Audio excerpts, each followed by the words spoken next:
Allahumma salli ala sayyidina Muhammad. Bapak Ibu yang dirahmati Allah, kalau kita telisik lebih lanjut, ulama mazhab beda pendapat dalam memahami ayat Al-Quran gara-gara satu huruf ba. Bukan karena satu mengamalkan Al-Quran, yang lain mengamalkan selain Al-Quran. Bukan karena satu mengamalkan Al-Quran, yang lain mengamalkan kitab suci agama lain.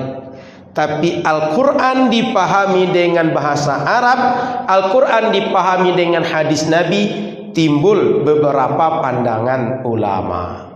Sehingga hati-hati, jangan dianggap kalau terjadi perbedaan pendapat dalam masalah fikih, satu mengamalkan Al-Quran, yang satu hanya ucapan manusia. Bukan.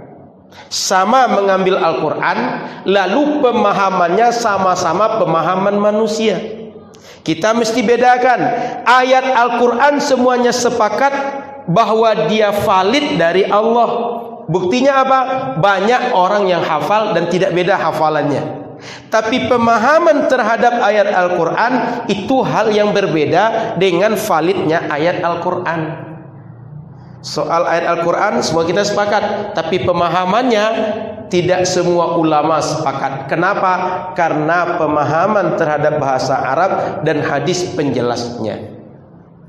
Jadi Bapak Ibu, perbedaan di antara ulama selama metodenya benar dianggap oleh syariat dan mesti saling berlapang dada dalam menyikapinya.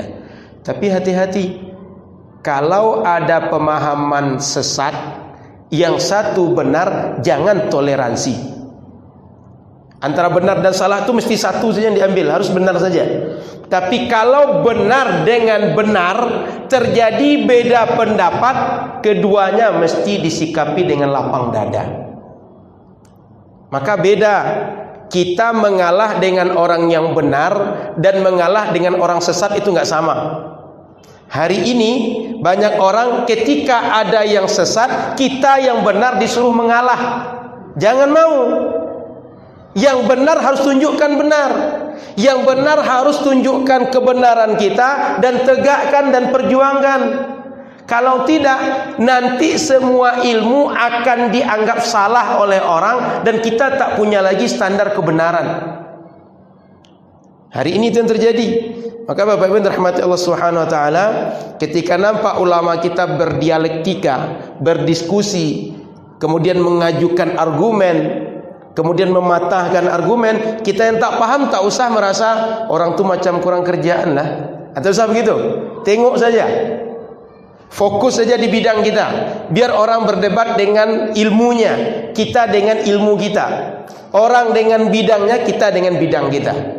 Jangan merasa orang tu kanak-kanak betul. Orang-orang itu masa tak penting dihebohkan. Jangan begitu. Sebenarnya kita tak paham.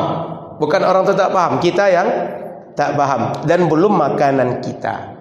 Jadi membenarkan orang benar berbeda dengan membenarkan orang sesat atau orang salah.